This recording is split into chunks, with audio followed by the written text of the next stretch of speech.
ครับมันอ่านมาถูกอ่ะอ่าย่อหญิงไปสะกดก็อ่านมาถูก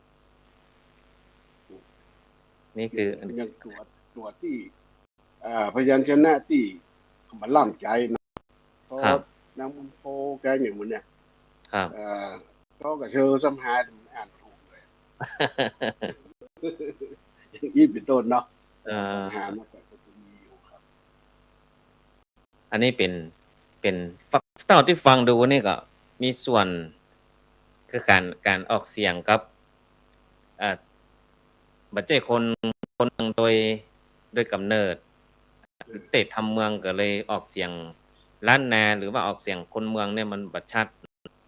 แล้วก็เนี่ยครับปัญหาต่อมาก็คืออ่าอ่านบ่ออกเพราะว่าสะกดบ่ได้อ่าก็ที่เดี๋ยวจะทดสอบดูว่าหลังจากก่อนเข้าโครงการกับจบโครงการว่าจะมีการพัฒนาดีขึ้นนักหมอกใดถ้าอย่างเขาเป็นอาทิตย์ที่2ที่ผ่านมาเนี่ยติดแรกคือว่านโมทดสอบดูเสียงของแต่ละตนว่ามีพื้นฐานหมอกใด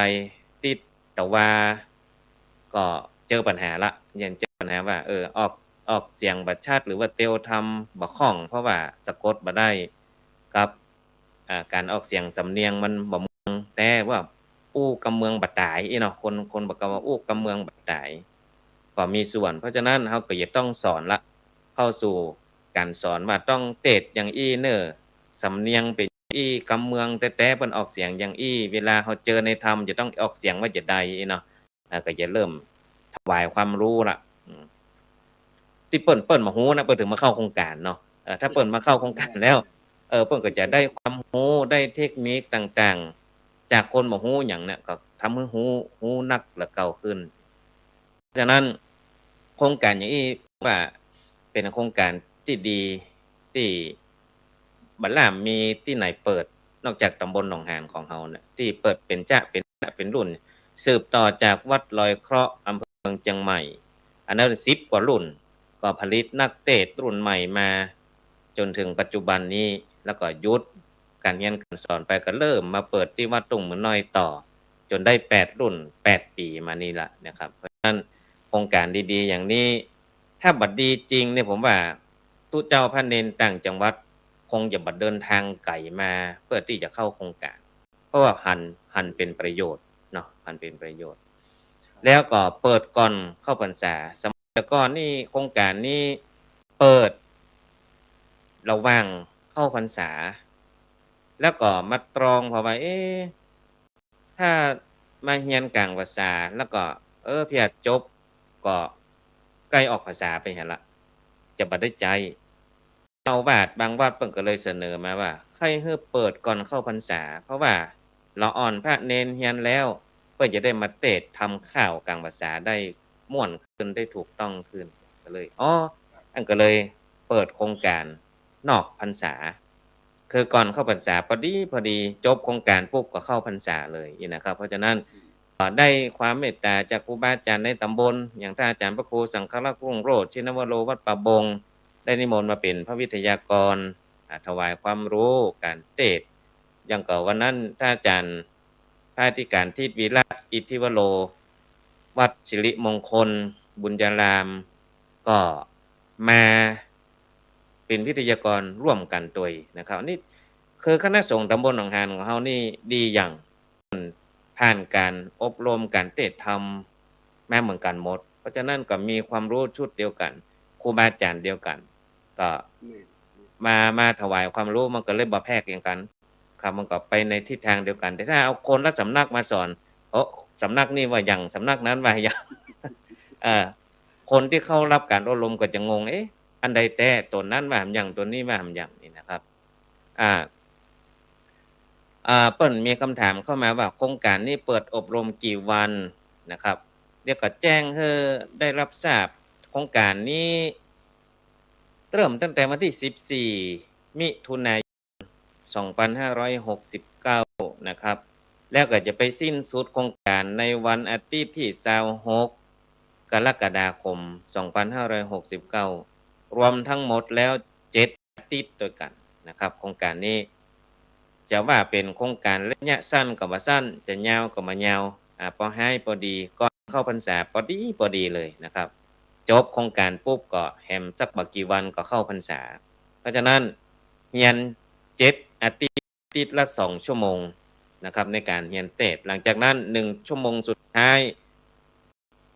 ก็จะเป็นเรียนตัวเมืองนะครับอันนั้นก็จะได้มีครูบาอาจารย์ในตำบลเฮาเนี่ยแล้วก็จะมีพ่อหนานสุพรรณคำปลิวมาเป็นวิทยากรช่วยสอนตัวเมืองบางครั้งก็ครูบาอาจารย์ในตำบลหนองหานนี่แกว่นตัวเมืองหมดกุศลเจ้าอาวาสนะครับก็จะได้มาช่วยกันถวายความรู้ให้กับผู้ที่สนอกสนใจมาถ่ายทอดให้กับป้าน้อยป้าหนานส่วนมากป้าน้อยป้าหนานบางคนเพิ่นก็แกว่นตัวเมืองมาท่องแล้วแต่บางคนเพิ่นก็มาค่อยลืมลำเลมไปแล้วอีก เพราะฉะนั้นก็มันมาได้เขียนเนาะมันเหมือนได้เขียนนะครับแต่ถ้าป้าน้อยป้าหนานคนใดที่เพิ่นอยู่กับตำแฮตัวเมือง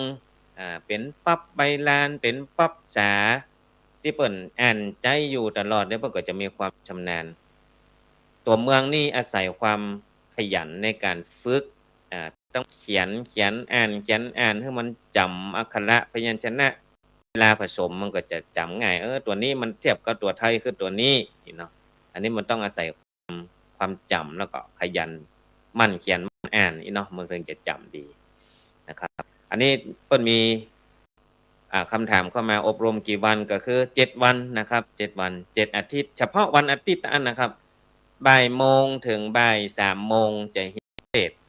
บ่าย3โมงถึงบ่าย4โมงเรียนตัวเมืองนะครับก็จะมีพระสงฆ์ครูบาอาจารย์ผู้ที่มีภูมิความรู้ด้านการเทศธรรมด้านตัวเมืองมาถวายความรู้มาถ่ายทอดให้กับผู้ที่สนอกสนใจที่เข้าร่วมโครงการตอนนี้หมดดูว่ามีประมาณ50ตน50รูปคนโดยประมาณนะครับอันนี้ก็ถือว่าอยู่ในเกณฑ์ที่ดูแลทั่วถึงบางรุ่นนี่มานัก100ปลาย100ปลายก็จำเป็นได้แบ่งยุคใหม่ๆที่เปิดรุ่น1รุ่น2รุ่น3เนี่ยก่อนที่จะมีโควิดนักแต่ละรุ่นนี่100ปลายจำเป็นต้องแบ่งห้องสอนนะครับแบ่งห้องอันนี้มารวมกัน100กว่ารูปคนเนี่ยก็จะแบ่งห้องมาคัดก่อนอันนี้ตัวนี้มีพื้นฐานเทศธรรมเมืองอยู่ห้อง1แถมห้อง1บ่มีพื้นฐานแต่ก็ปูพื้นฐานเทศธรรมเมืองไปก่อนก็จะแบ่งกันแต่เดี๋ยวนี้มาปูพื้นฐานให้มันเหมือนกันหมดก่อนแล้วก็ถ้าพื้นฐานทำเมืองได้แล้วก็จะไปสู่เนื้อมหาจักรต่อไปจะมีระบำทำนองเสียงน้อยเสียงใหญ่เสียงนอกเสียงในกันก็ว่าไปนะครับอันนี้ก็ถือว่าเป็นโครงการที่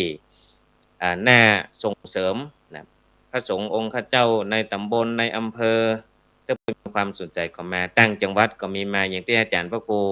สังฆรักษ์รุ่งโรจน์บอกไว้ว่าเช็ครายชื่อพอมีแค่จังหวัดพะเยานะครับบางรุ่นมีลำปาง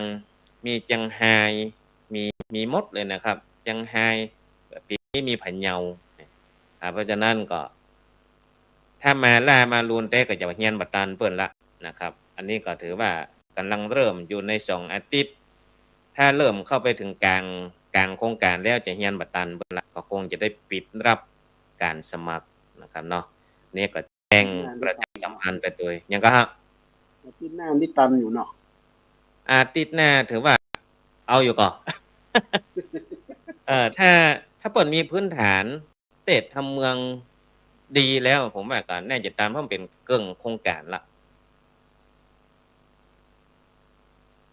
กว่าถ้ามาได้อย่างสักอย่างเตื้อกว่ามาแล้วมันจะดึงคนที่เปิดมา 2-3 อาทิตย์ก่อนแล้วก็จะทำให้โครงการจ้าหรือว่าคนที่เปิดมาเฮียบัดตันมันลืมขี้เก่าติ๊กๆเนี่ยเริ่มตั้งแต่ปู่นโมให้เหมาะอ่ะเพราะฉะนั้นอาทิตย์หน้าจะเป็นอาทิตย์สุดท้ายที่ยังรับอยู่นะครับเนาะถ้าเลยอาทิตย์หน้าไปนี่มารับละอาทิตย์หน้านี่เป็นอาทิตย์สุดท้ายที่เปิดรับสมัครแต่ก็ต้องคัดอยู่ถ้ามีพื้นฐานมาซ้ำดีก็ยังรับนะครับเพราะฉะนั้นก็รวดประชาสัมพันธ์ไปตัวเนาะครับผมอันนี้เป็นเรื่องของ โครงการ รูปได้ตอนได้สนใจก็มาได้เนาะ อันอย่างก็ครับ ก็รูปในสนใจก็มาได้อยู่ ครับมาได้อาทิตย์หน้านี่เป็นอาทิตย์สุดท้ายที่รับพิจารณาเข้าโครงการนะครับสำหรับถ้าเตือ2 อาทิตย์ที่ผ่านมาเนี่ยเปิ้นบ่ได้มาติดงานศพงานสากก็ติดงานวัดงานวาติดศาสนกิจต่างๆมีใจใครมาขนาดพอมาก็มาร่วมได้ในอาทิตย์หน้าถือว่าเป็นอาทิตย์สุดท้ายที่รับเข้าโครงการแล้วนะครับเด้อถ้าเลยอาทิตย์ที่4ไปนี่บ่รับละอาทิตย์หน้าจะเป็นอาทิตย์ที่3ก็ถ้าเป็นตามตารางเนี่ยโครงการนี้อาทิตย์แรกนี่จะดูพื้นฐานดูพื้นฐานก็คือแต่ละตนเนี่ยเคยเทศน์มาหรือยังฟังนะโมถูกต้องก็อาทิตย์แรกนี่นะโมอย่างเดียวเลยใครใช้นะโม3ลม4ลม ก็ไปปรับไปเปลี่ยนให้มันได้ลมเดียวมันก็จะม่วนขึ้นนะครับแล้วก็อาทิตย์ที่ผ่านมานี้ตามโครงการ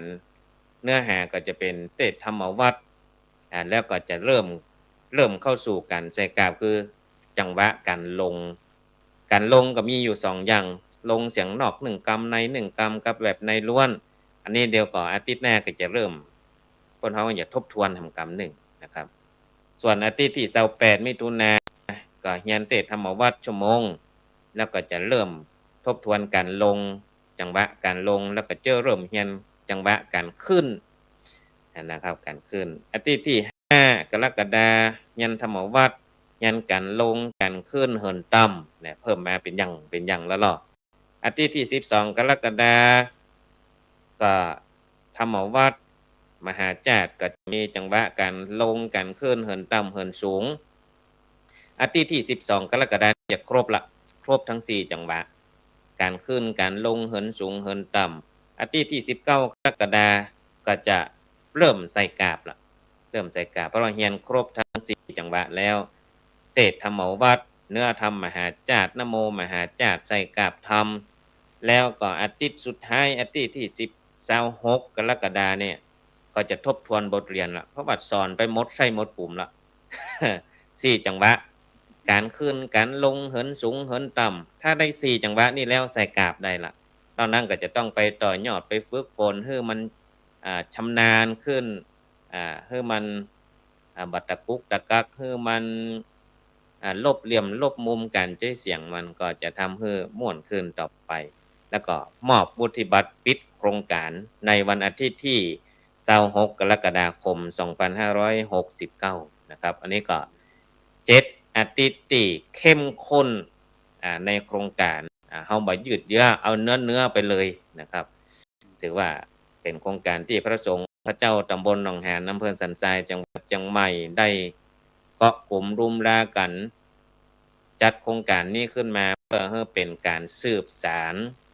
วัฒนธรรมการเทศน์ธรรมแบบพื้นบ้านล้านนาให้กับพระสงฆ์องค์สามเณรที่บวชใหม่เพื่อจะได้มีความรู้เอาไปเทศน์ธรรมให้ศรัทธาญาติโยมได้ฟังกลางภาษาเป็นทำข้าวทำเรื่องทำชาดกต่างๆนานาที่ศรัทธาเพิ่นมาฟังเพิ่นก็จะได้อรรถรสในการฟังเทศน์ฟังธรรมนะครับแต่อาจารย์ท่านพระครูสังฆราชกรุงโรจน์ชินวโรวัดประบงเพิ่นได้เกริ่นไว้เมื่อกี้ว่าเวลาตุเจ้าพระเนรเทศน์ถ้าออกเสียงบ่ถูกต้องคนฟังก็จะบ่รู้เรื่องเพราะฉะนั้นก็จะต้องเทศน์ให้มันชัดถ้อยชัดกำให้มันกำเมืองแต่ให้ฟังรู้เรื่องจังหวะจะคนศรัทธาอุบาสกอุบาสิกาที่มาเป็นเจ้าภาพกันเทศน์มาฟังน้ำฟังธรรมกลางภาษาฟังธรรมข้าวเพิ่นก็จะได้อินในเนื้อหาเข้าอกเข้าใจเนื้อหาเรื่องนี้ถึงคนนี้ป้าเทศน์ไปจะได้เพิ่นจะได้เข้าใจถ้าเทศน์ไปแล้วคนเทศน์ก็บ่รู้เรื่องคนฟังก็ซ้ำจะบ่รู้เรื่องไปใหญ่เนี่ยเพราะฉะนั้นการเทศน์ธรรมเมืองนี่ก็เป็นสิ่งที่ควรจะอนุรักษ์รักษาไว้นะครับสำหรับพระสงฆ์องค์สามเณรส่วนฆราวาสญาติโยมพี่น้อยพี่หนานมาเอาระบำทำนองเพื่อที่จะไปสืบต่อแถมต่อยอดจากเดิมเพิ่นเคยบวชมาแล้วเป็นพระสงฆ์องค์เณรมีความรู้ทางเทศน์ธรรมมาแล้วแต่บ่ได้เรียนระบำทำนองบางคนบางท่านนี่เป็นผู้จานแต่ว่า เปิ้นบ่ได้มาเรียนระบำทำนองเปิ้นใครขึ้นไหนก็ขึ้นใครลงไหนก็ลงเวลาอาราธนาธรรมบัดทีใครขึ้นไหนก็ขึ้นใครลงไหนก็ลงมันก็เลยบ่ถูกจังหวะมันก็ทำให้เสียงม่วนแต่น่ะบางคนพี่น้อยพี่นันบางคนพูดจาตีนี่เสียงม่วน แต่ว่าขึ้นบ่ถูกตีลงบ่ถูกตีอย่างเช่นเคยได้ยินขอนิมนต์ท่านเจ้าขึ้นนั่งเต้นแก้วเออไปเขินที่เต้นแก้วมันก็เลยบ่ม่วนไปเหียมันบ่ถูกเปิ้นนะครับนี่ก็ต้องมาฝึกเอาระบำทำนองให้มันถูกนั่งเต้นแก้วแล้วอีมันถูกต้องเนาะมาเต้นแก้วบ่ม่วนบ่ถูกขึ้นบ่ถูกตีเปิ้นนะครับเพราะฉะนั้นก็จะต้องมาศึกษาโครงการนี้เปิดขึ้นมาสำหรับคนที่ไม่รู้มาฮู้นะครับเป็นธรรมดาที่เปิดโครงการมาใหม่ๆเจอคนบ่ฮู้น่ะถูกต้องตามวัตถุประสงค์คนที่ฮู้แล้วก็บ่มาละคนที่บ่ฮู้น่ะต้องมามาเพื่อที่จะได้เรียนรู้มาฟังเอาเทคนิคจากครูบาอาจารย์มาฟังเอาประสบการณ์ที่ครูบาอาจารย์เพิ่นผ่านมาเพิ่นมาถ่ายทอดถือว่าบ่เสียค่าน้ำมันบ่เสียค่าน้ำมันนะครับอันนี้ก็มาฝากเด้อกับศรัทธาญาติโยมฟังแล้วโอ้เข้าท่าโครงการนี้สนับสนุนอยู่ได้ดีแฮะอีนะก็สามารถจะมาร่วมรับเป็นเจ้าภาพน้ำปานะแต่ก็มีหมดละเจ้าภาพน้ำปานะมีทุกอาทิตย์เต็มหมดละ4อาทิตย์ด้วยกันนะครับอันนี้ขออนุโมทนาเจ้าภาพน้ำปานะทุกอาทิตย์แล้วก็เจ้าภาพเอกสารคู่มือตอนนี้ก็เหมือนวุฒิจะได้พิมพ์เพิ่มจากเดิมนี่พิมพ์ไป40เล่มบปเพราะว่าผู้เข้าร่วมโครงการประมาณ50แล้วก็จะมาเพิ่มในอาทิตย์หน้าแถมก็มีเพราะฉะนั้นประเด็นนี้จะได้พิมพ์เพิ่มเนาะก็ขออนุโมทนากับเจ้าภาพที่เป็นเจ้าภาพกู้มือพิมพ์ตัวกันแล้วกันเนาะครับเอาละต่อไปอาจารย์มีเรื่องอย่างเสริมเกี่ยวกับโครงการครับก็ถ้าป้อน้อยป้อหนานี่นะครับครับใครเสริมหน่อยครับบางคนบางท่านเนาะเปิ้นก็ว่าถูกโดยเฉพาะภาษาบาลีครับเปิ้นจังว่าบ่ถูกก็ครับฝากโครงการด้วยเนาะฝากอาจารย์ตรงด้วยว่า ครับถ้าได้มีโอกาสแนะนำเปิ้นเนาะคือเปิ้นว่ามันถูกหน่อยบางทีนักปราชญ์ราชบัณฑิตเปิ้นอาจจะมาร่วมงานแล้วทีนี้เปิ้นมาได้ยินใส่มันว่าบ่ถูกเปิ้นก็น่าอายเหมือนกันเนาะอายไปเรียนที่ไหนมาเนี่ยเหมือนกรรมราธนาธรรมผมฟังเกือบทุกที่พรหมมาหมดละพรหมมาจะโลกาครับก็จะว่าพรหมหมดตามที่จริงต้องว่าพรหมมาเพราะเป็นภาษาบาลีอย่างนี้คนได้ยินหลายที่เขาจะไม่จี้บอกเขาเปิดห้างกันก็จะอายเนาะแต่ถ้าเปิดมาโครงการคือเปิดพร้อมเปิดรับความรู้ใหม่อยู่ละเนาะแม่ครับแม่ครับอย่างคำว่าหลายๆกรรมที่กันเนาะ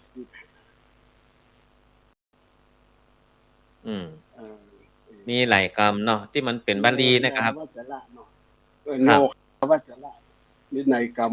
เวรกรรมครับโยคาวจรถ้าบาลีว่าโยคาวัจระเจ้าพ่อก็ว่าบ่ถูก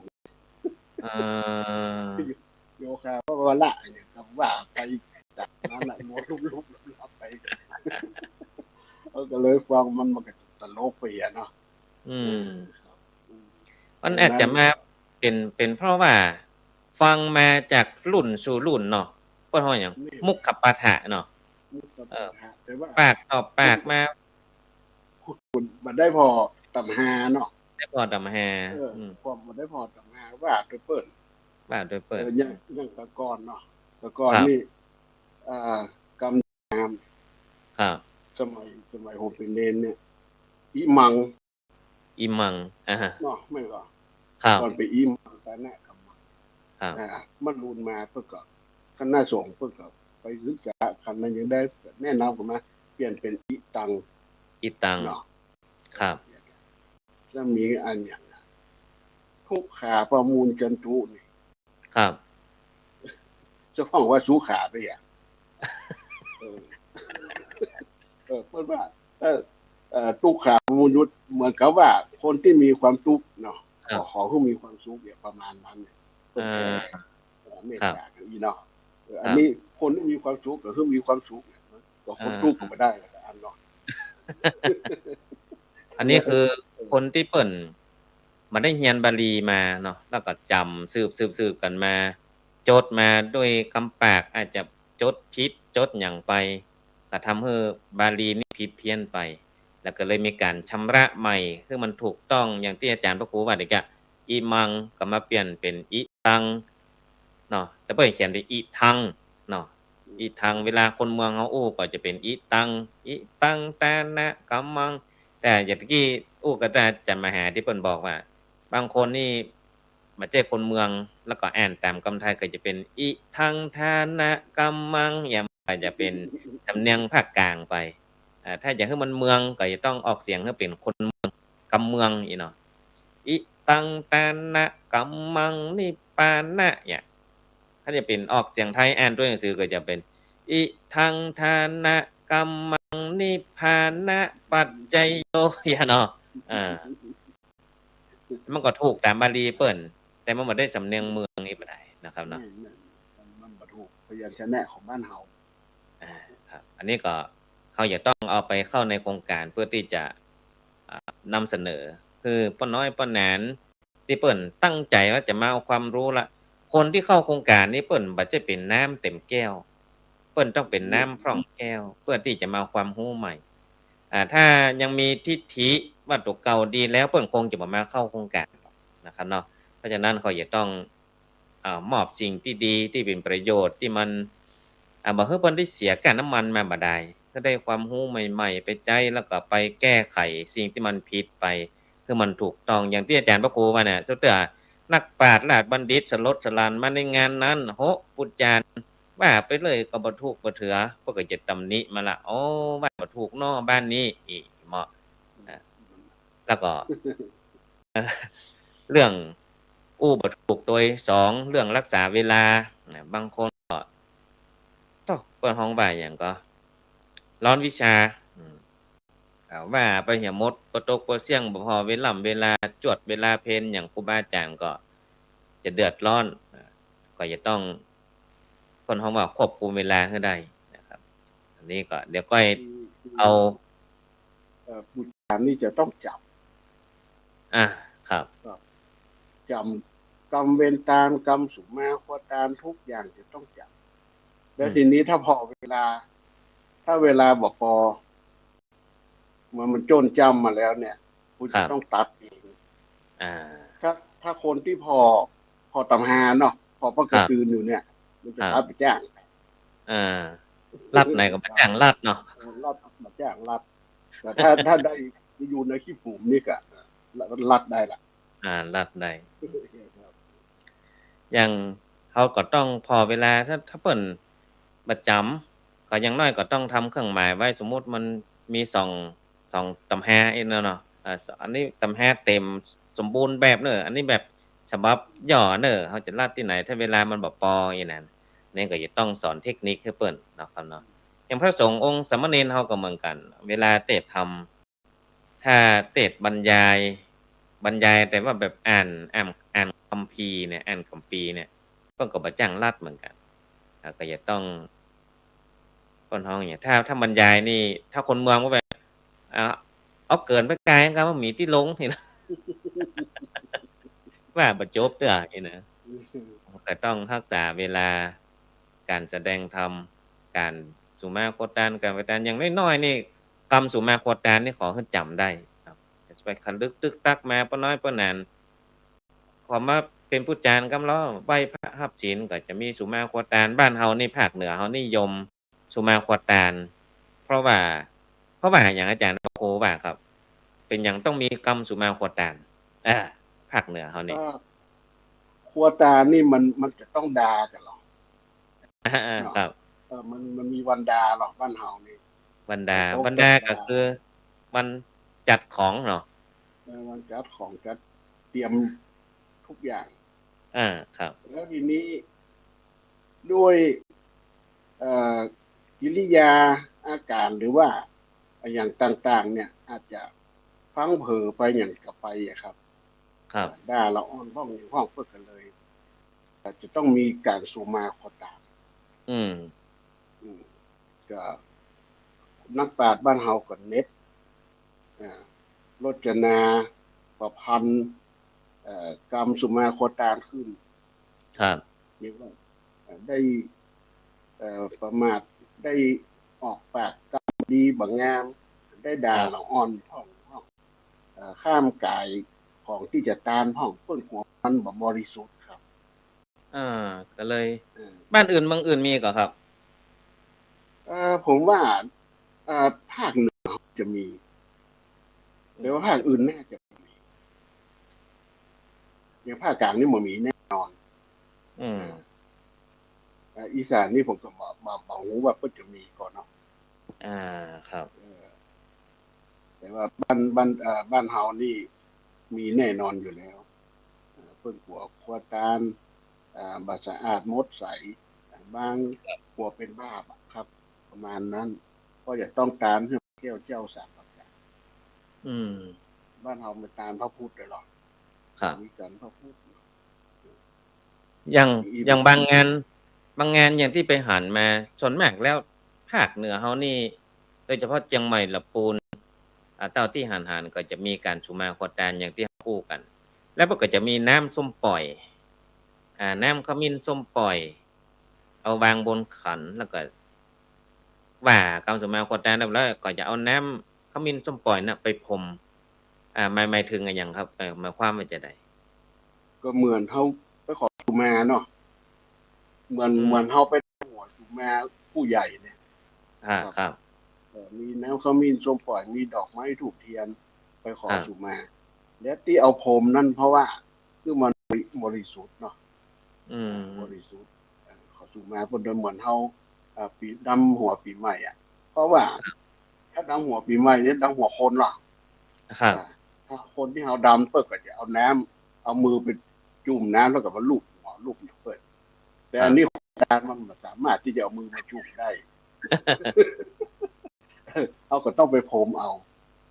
ครับเอาน้ำสปอยไปสละสลงเพื่อเป็นของบริสุทธิ์หมดใสเพราะว่าเขาได้ด่าอย่างที่อาจารย์พระครูว่าเลยจ้ะได้เอิ้นด่าได้บุกตีละอ่อนเขามาสุนมาคุยเนาะได้ด่าได้ด้วยกายวาจาใจในการคณะที่กำลังตกแต่งดาวการเนี่ย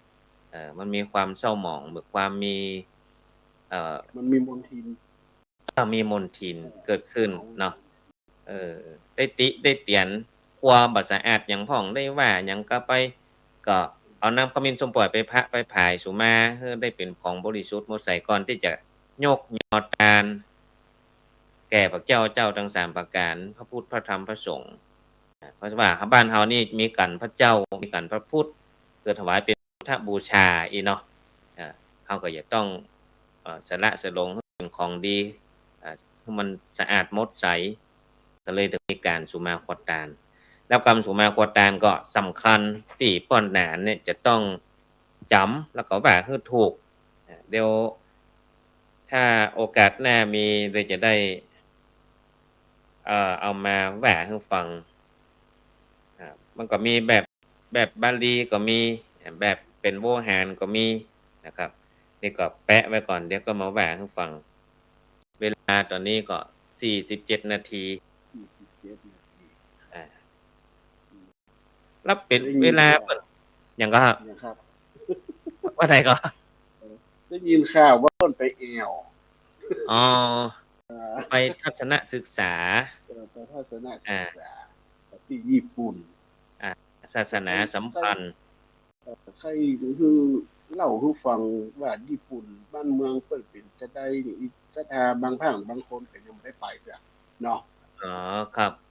ก็รบกวนท่านอาจารย์ที่หายไปที่ตอนที่ตะวันน่ะที่บ่ได้อยู่สอนก็คือเนี่ยไปทัศนศึกษาไปเพิ่นว่าไปดูงานก็ว่าได้ดูงานที่ประเทศญี่ปุ่นไปศาลเจ้าไปวัดไปหยังเพิ่นเนี่ยครับก็อันดับแรกก็คือไปหันบ้านหันเมืองเพิ่นหันบ้านหันเมืองหันประเพณีวัฒนธรรมโดยเฉพาะความเป็นระเบียบของประเทศญี่ปุ่นนี่ความสะอาดนี่แล้วก็โดยภูมิประเทศของเพิ่นเป็นเกาะพื้นที่มันนักเนาะมันต้อมน้อยเดียวการใช้พื้นที่ของเพิ่นเนี่ยก็จะใช้ให้เกิดประโยชน์สูงสุดเป็นห้องรับห้องหอบ่ใช่ใหญ่โตมโหฬารที่จะมีกว้างๆก็จะเป็นในชุมชนชนบทไปทางนอกเวียงอย่างในเวียงนี่จะแออัดมากเป็นตึกรามบ้านช่องเพิ่นจะบ่ใช่แปลงที่กว้างที่ขวางอย่างบ้านเฮาอยู่กันแบบอีบๆแล้วก็ใช้พื้นที่แบบประหยัดใช้ประโยชน์สูงสุดแต่ที่รอบนอกออกไปที่เป็นชนบทที่เพิ่นตั้งศาลเจ้าทางญี่ปุ่นนี่เป็นศาลเจ้าแล้วก็ผมไปที่หนึ่งมันเป็นศาลเจ้าเกี่ยวกับเพิ่นว่าศาลเจ้าจิ้งจอกคนไทยฮ้องเนี่ยนะศาลเจ้าจิ้งจอกคือเปิ้นถือว่ามีเทพเจ้าสิงสถิตอยู่หั่นมันก็จะสร้างศาลไว้ขึ้นใหญ่พอให้พอดีใหญ่สมควรน่ะใหญ่คือถือว่าเป็นที่ท่องเที่ยวแลนด์มาร์คแห่งที่หนึ่งก็ได้ที่คนเพิ่นไปไหว้ศาลกันแล้วก็ศาลเจ้านั้นเนี่ยบ่มีรูปปั้นบ่มีสัญลักษณ์หยังว่าจะเป็นเทพเจ้ารูปร่างหน้าตาเป็นจังไดบ่มีเลยครับก็จะเป็นห้องว่างโล่งๆแม้แล้วก็จะมีในหั้นจะมีรูปปั้นจิ้งจอกจิ้งจอกกาบลวงเข้าพ้องกาบขะแจพ้องกาบเกลวพ้องเพิ่นถือว่าสุนัขจิ้งจอกเป็นบริวารของเทพเจ้าเนี่ยชื่อว่าเทพเป็นศาลเจ้าหยังพุ่นน่ะแล้วเวลาเพิ่นจะขอพรขอหยังเพิ่นก็จะมาขอพรที่ศาลเจ้าอันเนี้ยโดย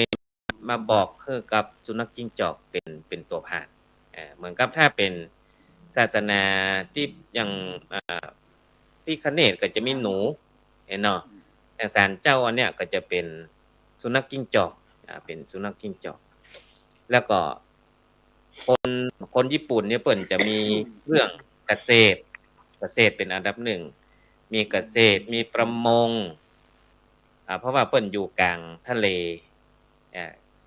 การเกษตรปลูกข้าวปลูกนาการทะเลก็ข้าวปลาอาหารของเปิ้นก็อุดมสมบูรณ์แล้วก็เวลาไปขอพรเนี่ยถ้าอาจารย์เคยหันที่เปิ้นโฆษณาจะมีเสาแดงๆเป็นอย่างซุ้มประตูนั่นนะครับหลายๆซุ้มหลายๆต้นฮิโนกินี่เนาะนะครับเปิ้นว่าเป็นเสาแดงนะแล้วก็แต่ละต้นก็จะมีชื่อคนสลักไว้คือเจ้าภาพถามใครว่าถามคนที่เปิ้นนำไปว่ามันมีมาได้อย่างไรบ่เพราะว่าคนที่เปิ้นขอพรแล้วสมหวังได้อย่างที่ปรารถนาเปิ้นก็จะมาแปลงเสาแปลงซุ้มประตูเนี่ยคือ1ชุดปรากฏว่าโอ้ถ้ามันมีเป็นบ่ฮู้กี่ต้นกี่ชุดพุ่นน่ะครับแล้วต้นก็จะมีชื่อเจ้าภาพแกะสลักไว้เนี่ยคนก็เลยไปไหว้ไปศาลไปขอพรกันอย่างนั้นนะครับก็เลยแล้วก็เปิ้นอนุรักษ์ธรรมชาติไว้ดีน้ำสะอาดน้ำใสในเข้ามีปลาหยังในน้ำมีปลาน้ำมีเข้าน้ำเปิ้นใสปลาหยังที่เฮาเลี้ยงบ้านเฮาเนี่ยปลาคาบอยู่ตำตงตำนาอยู่ตำห้องเมืองนั่นน่ะเอามาคิดในใจโอ้ทางบ้านเฮานี่เลี้ยงออมเปาะออมปล่อยไฟดับหน่อยก็รูดตายบ้านเปิ้นอยู่ตำตงตำนาอยู่ตำห้องเมืองพุ่นน่ะก็ตัวธรรมชาติน้ำเปิ้นใสน้ำสะอาดครับ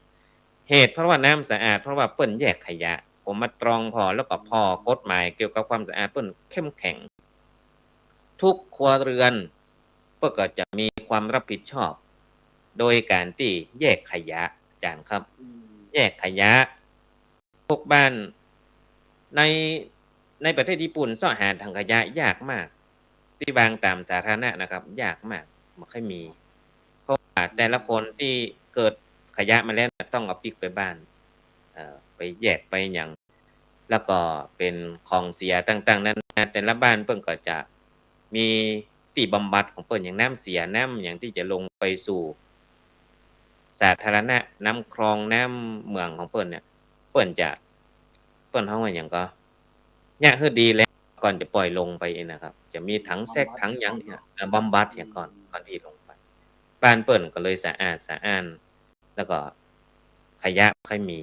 ทุกคนมีวินัยในการทิ้งขยะนะครับอาจเป็นระเบียบวินัยเพราะพื้นที่มันก็น้อยอยู่ละอย่าเพิ่งไปสร้างภาวะต่างๆนานาบ่มีก่อนได้ไปศึกษาดูงานบางที่บางแห่งที่โดยเฉพาะศาลเจ้าเนี่ยคนเปิ้นก็จะมีประเพณีวัฒนธรรมยังจะเข้าไปศาลเจ้านี่เปิ้นจะมีน้ำไหลจะเป็นน้ำถ้ายังเป็นป้าภูเขาก้านน้ำอย่างการได้สะอาดไปไหลมาบางที่ก็จะมีต้นไผ่ห้องออกมาไหลมาจอกก็จะมีน้ำโบยเนี่ยแต่เป็นรูปร่างเป็นของญี่ปุ่นก่อนจะเข้าไปก็เอามือขวาเนี่ยตักน้ำมาล้างมือซ้ายก่อนก็เอามือซ้ายกับน้ำโบยล้างมือขวาเอามาจุบปากล้างปากแล้วก็ตักขึ้นมาก็หล่อยกกันน้ำโบยขึ้นมาให้มันหล่อลงมือเป็นว่าเสร็จพิธีล้างกันน้ำโบยเป็นในตัวล้างกันน้ำโบยเพราะว่าเหมือนดูว่าถ้าจะก่อนจะเข้าไปสถานที่ศักดิ์สิทธิ์ของเพิ่นเนี่ยต้องชำระร่างกายของเราให้สะอาดก่อนจะเข้าไปขอพรนะครับก็ดีเป็นระเบียบเรียบร้อยขนาดที่พักที่อาศัยเวลามีกินข้าวกินหยังเนี่ยเพิ่นก็เข้าแถวเข้าแถวหมดครับจะเข้าไปรูปๆอย่างโรงทานบ้านเฮานี่บ่มี นี่ก็ไปฮู้ไปหานว่าเป็นระเบียบเรียบร้อยสะอาดสะอ้านนะครับอันนี้ก็เอาประสบการณ์มาเล่าเล็กๆน้อยๆว่าเขาไปศึกษาดูงานเกี่ยวกับศาสนาของเปิ้นบางที่ก็เป็นวัดบางที่ก็เป็นศาลเจ้าส่วนมากแล้วจะเป็นศาลเจ้าเป็นนักนะครับศาลเจ้าแล้วก็ละอ่อนวัยรุ่นก็เข้าวัดเข้าวาเข้าศาลเจ้าพากันไปไหว้พระขอพรซึ่งก็พากันไปนั่งไปแอวเป็นธรรมชาติครับเพราะว่าเป็นออกซิเจนของชุมชนเมืองบางที่ศาลเจ้าที่อยู่ในชุมชนเมืองเนี่ยมันเป็นที่กว้างแล้วก็จะมีต้นไม้ต้นตอกนะครับผู้คนเข้าไปอาศัยคือมันเพิ่นเฮาหยังไปฟอกปอดเนาะมันออกซิเจนมันสะอาดมันสะอาดอยู่แล้วนะครับแต่ว่าเวลาไปเจอในพื้นที่ที่เป็นธรรมชาติมันซ้ำใจดีเงียบสงบดีนะครับเทคโนโลยีที่ล้ำสมัยก็อยู่ญี่ปุ่นธรรมชาติที่เป็นวัฒนธรรมเป็นอยู่มรดกโลกหมู่บ้านเนี่ยที่เป็นมุงคาน่ะก็เป็นหมู่บ้านที่อยู่ในหุบเขาแล้วก็หน้าหิมะก็จะหิมะตกเนี่ยเป็นหมู่บ้านที่เป็นมรดกโลกยูเนสโกตั้งก็เป็นมรดกโลกคนก็ไปแอวไปแบ่งกันคนพื้นถิ่นท้องที่ก็ยังอาศัยอยู่จริงๆก็มีนะครับก็ส่วนคนละอ่อนวัยรุ่นวัยหนุ่มวัยกลางก็ออกมาหมดละบ่ได้อยู่ที่บ้านเก่าหั่นล่ะอาจจะไปบรรยากาศในหัวในเวียงแต่คนดั้งเดิมก็ยังอยู่จริงๆก็มีตั้งไว้ให้เพิ่นมาแอวมาแบ่งมาพอวัฒนธรรมปลูกนาปลูกหยังก็ยังมีอยู่นะครับนี่บ่ใช่ว่านี่จากบ้านเฮาบ้านกลางตรงบ้านเฮาก็มีไปพออย่างปูนอีกมันบ่เหมือนกันบ้านเปิ้นเมืองเปิ้นมันสะอาดขนาดป่ายังอยู่ในน้ำบ้านเฮานี่ไปมีแล้วบ่เนาะยาโอ้โฮยาฆ่าแมลงยาฆ่าหญ้าต่างๆนานาปุ้นครับปลาคาบยังอยู่ได้นี่นะขณะบ้านเฮาเนี่ยอ้อมปอมปล่อยก็รูดได้อันนี้ก็เป็นประสบการณ์นะครับที่ไปศึกษาดูงานไปทัศนศึกษาพ่อกอยประเพณีวัฒนธรรมความเป็นอยู่ของบ้านเปิ้นเมืองเปิ้นแล้วก็มามาจาให้กับศรัทธาญาติโยมผู้ฟังได้เก็บไปพินิจพิจารณาอันดับแรกก็คือการแยกขยะสำคัญนะครับเพื่อบ่สร้างภาระให้กับ ชุมชนคือกับบ้านกับเมืองเขาต้องเริ่มจากครอบครัวของเราเสียก่อนนะครับแยกขยะสำคัญมากเอาละครับก็คงมาถึงใต้รายการแล้วนะครับก็คงจะได้นำรายการสุขกายสบายใจจากลาสถาญาติโยมไปก่อนวันนี้ได้รับความเมตตาจากท่านอาจารย์พระครูสังฆรักษ์รุ่งโรจน์ชินวโร เจ้าวาดวัดป่าบงตำบลหนองหานอำเภอสันทรายจังหวัดเชียงใหม่ได้โปรดเมตตามาอู้มาจ๋าในรายการสุขกายสบายใจเกี่ยวกับโครงการอบรมการเทศธรรมการตัวเมืองล้านนาของคณะสงฆ์ตำบลหนองหานอำเภอสันทรายจังหวัดเชียงใหม่ที่มาตั้งเปิดโครงการที่วัดตุงมือน้อยนะครับอันนี้ก็เดี๋ยวอาจารย์จะได้ปันโจกปันปอนแล้วก็จะได้รวดปิดรายการขอกราบนิมนต์ท่านอาจารย์โปรดเมตตาสถากรรมนะครับก็ในวันนี้ก็ได้มีโอกาสมาครั้งหนึ่งก็ขออำนวยอวยพรคือกับท่านผู้ชมผู้ฟังทุกท่านขอให้มีความสุขความเจริญยึดมั่นในศีลในธรรมของพระพุทธศาสนาเราน้อมนำเอาคำสั่งคำสอนนั้นไปประพฤติปฏิบัติให้ได้ในชีวิตประจำวันแล้วทุกท่านก็ได้พบกับความสุขตลอดไปโดยที่บ่มีข้อสงสัยกันอย่างดังนั้นทุกคนทุกท่านขอรับฝันดีในวันนี้ถ้าอย่างใดก็หันเลขหันอย่างก็ว่ากันตามเนาะขอบพิจารณาเนาะครับสาธุ